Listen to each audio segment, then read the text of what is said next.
Bonjour et bienvenue dans la météo du Bitcoin. Aujourd'hui, je pense qu'on va parler un petit peu de Warren Buffett qui a annoncé son play, hein, alors que tout le monde est devenu riche, entré dans les stocks et que lui, il s'était bien assis en cash. Il a bien réfléchi à sa position et a priori, il aurait acheté du natural gas, du gaz naturel. On va voir un petit peu les implications que ça signifie. Euh, Bon, d'abord, sachez qu'on est encore en début de mois et que vous pouvez rejoindre les VIP, donc tous les jours entre 1h et 1h15 de live pédagogique où je réponds aux questions et que je vous aide, en plus de coller à l'actualité du marché, hein, tous les jours, sauf le week-end, parce que j'ai une vie. Et puis aussi quasiment H24 sur le Discord. Vous pouvez rejoindre les VIP et avec aussi le live pédagogique et accéder au contenu pédagogique et mettre en place vos trading plans, votre propre méthodologie, une aptitude professionnelle pour commencer déjà à survivre, hein, dans les cryptos et ensuite gagner, c'est bien. Voilà, dans l'ordre. Mais bien sûr, on est encore dans un environnement où le trading c'est facile, donc vous ne ressentez peut-être pas cette urgence.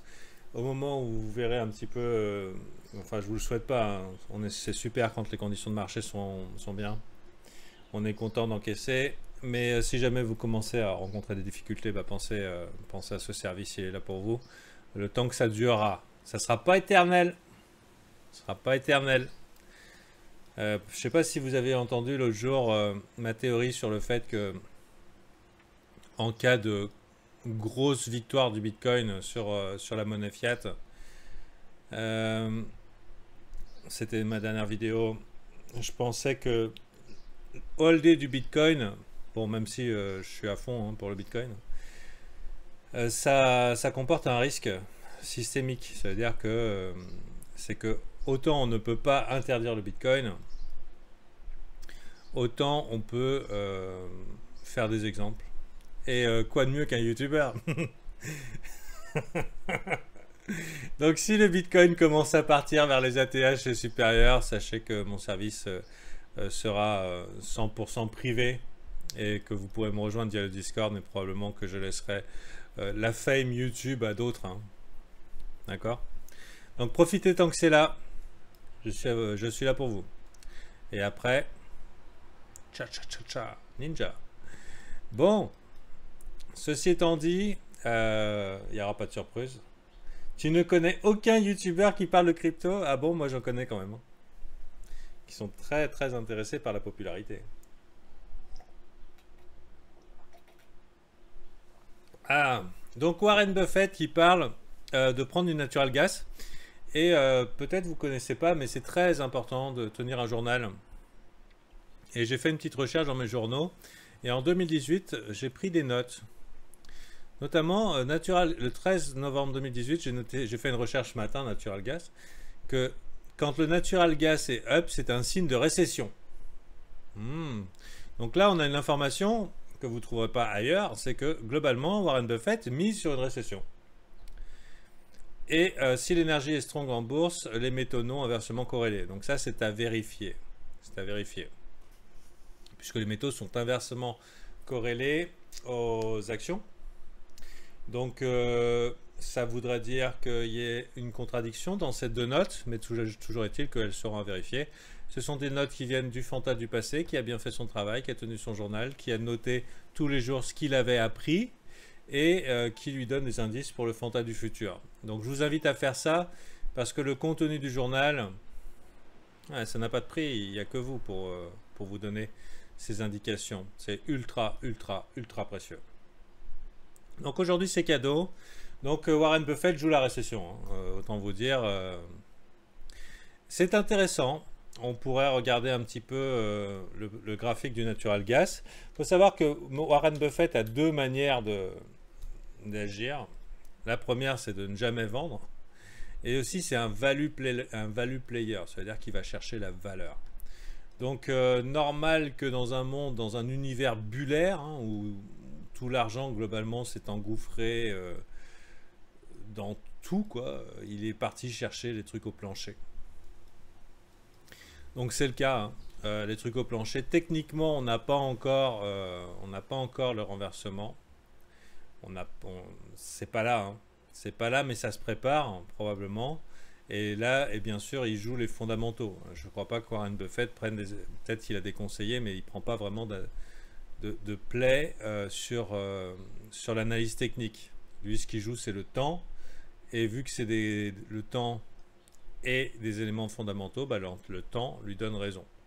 Donc là, on est sur des supports long terme. On verra un petit peu comment ça s'est passé. Si on considère que les cycles sont de 25-30 ans, c'est pas stupide. Après, est-ce que le natural gas, vraiment, ce sera l'énergie du futur? Bon, c'est autre chose, hein. Je sais pas si c'est un super play de sa part. Mais ce qui est bien pour nous, c'est de savoir qu'il joue la récession. Donc ceux qui pensent que les stocks vont pas tomber, on a un indice ici que ce mec-là, qui est quand même relativement informé, bien informé, que peut-être que si finalement. Voilà. On va revenir sur BTC USD. J'avais pas mieux comme BTC USD en daily. Ah voilà, j'avais fait le travail. Bon, hier, petite structure bullish, très bien. Avec du momentum bullish, un W dans un W du RSI, rupture de trendline RSI. Globalement, on quitte ce mouvement baissier. Cependant, on est encore à la frontière ici. Là. On est encore à la frontière ici de cette trendline. Donc le problème, c'est que les dernières fois qu'on y était, on a eu des gros mouvements baissiers. Des mecs à grosse quantité de Bitcoin qui ont profité de l'engouement, donc qui profitent des pumps, des gens qui s'engagent à levier pour se servir un petit peu en mode jujitsu, se servir la force et ok, vous êtes en levier dégénéré, vous êtes bien bullish, c'est bon, nous on a plein de Bitcoin et on va pousser un petit peu et on va aider le prix. Donc ça reste encore possible. Hein. Le momentum est intéressant. Regardez, ce MACD est superbe. Ce MACD qui fait des W dans des WW qui vient de traverser, c'est superbe. Mais c'est une pump pour fourmis, j'ai envie de dire. Hein, et ça pose quand même question. Le fait que cette pump soit faible.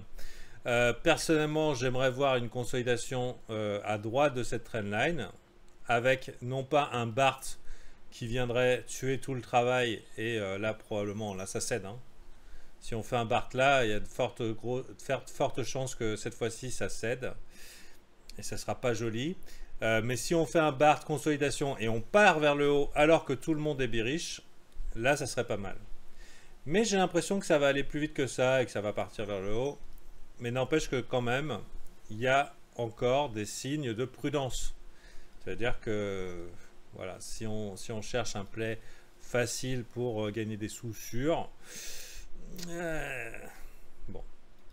La bonne nouvelle, c'est que, vous voyez ici là, donc bien sûr à chaque fois que ça monte, il y a toujours les mecs qui shortent au plus vite, hein, qui vont contre tendance. Une structure bullish, forcément, ça va baisser. Donc là, il y a des shorters. Si on regarde un petit peu, je vais faire un petit peu ce matin, j'ai fait un screen des points de liquidité qui sont fournis au VIP. Sachez que à 9400 sur la heatmap, il y a beaucoup de gens à liquider. Il y a beaucoup de gens à liquider. Vous voyez cette zone-là entre 9550 et 9300, ça serait réaliste d'aller la chercher. Si on devait vraiment dégueuler, quasiment obligé qu'on aille la chercher.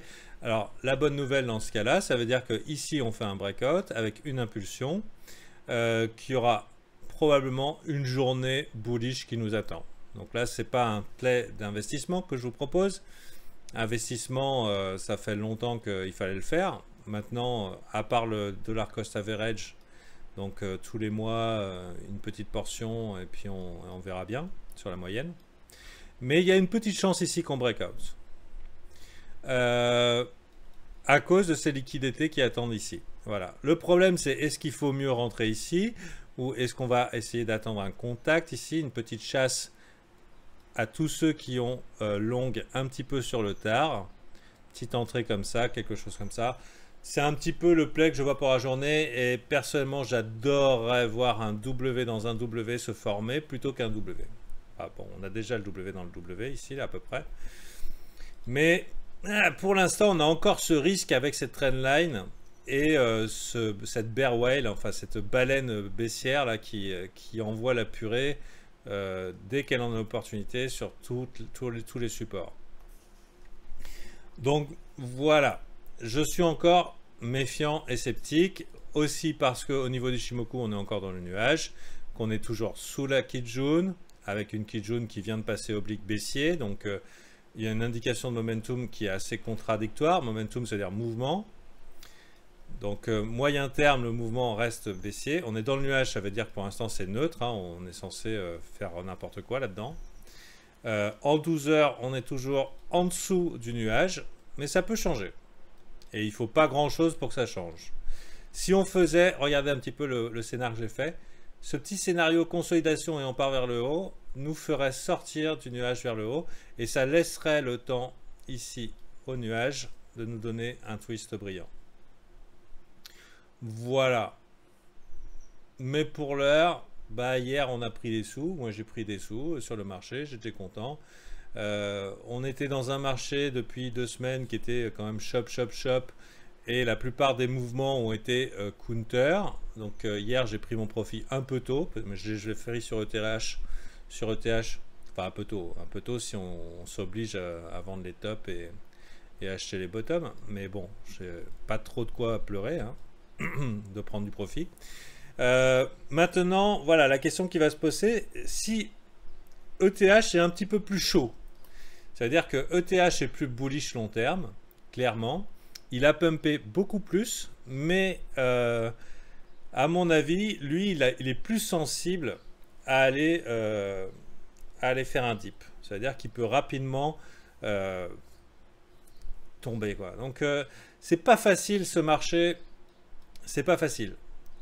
Il pourrait être aidé vers le haut avec un BTC qui aille chercher la liquidité.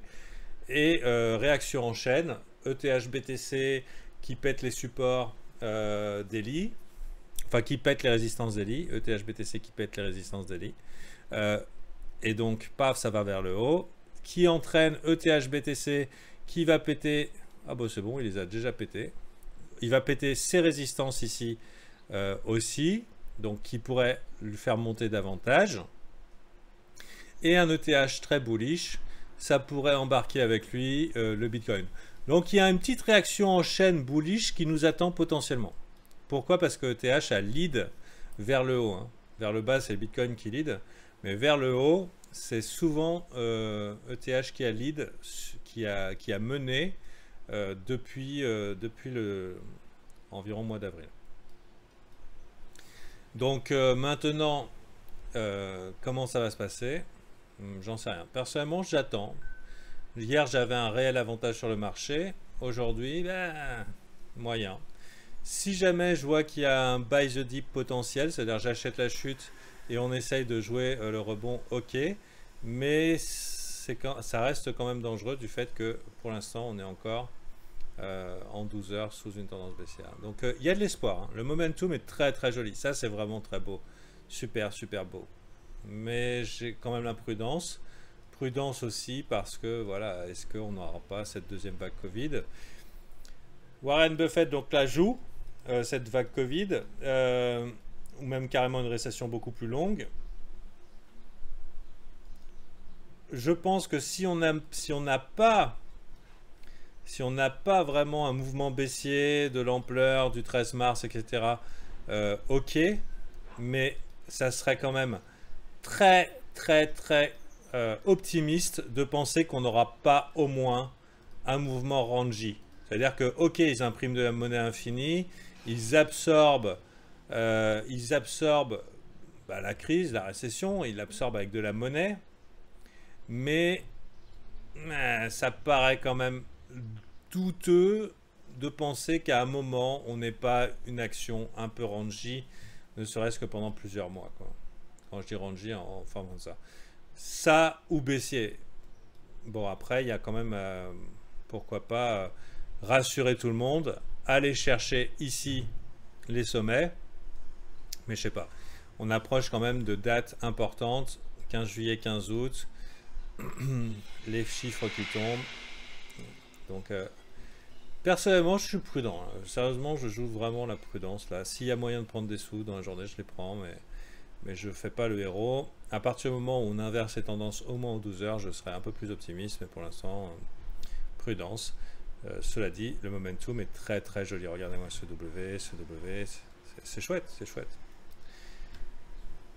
Bon, ici la liquidité vers le bas. Ici, il y a peut-être un buy the dip potentiel pour ceux qui veulent rentrer à 9002 et puis accompagner ce truc-là à 9004 et que c'est un petit mouvement sympathique.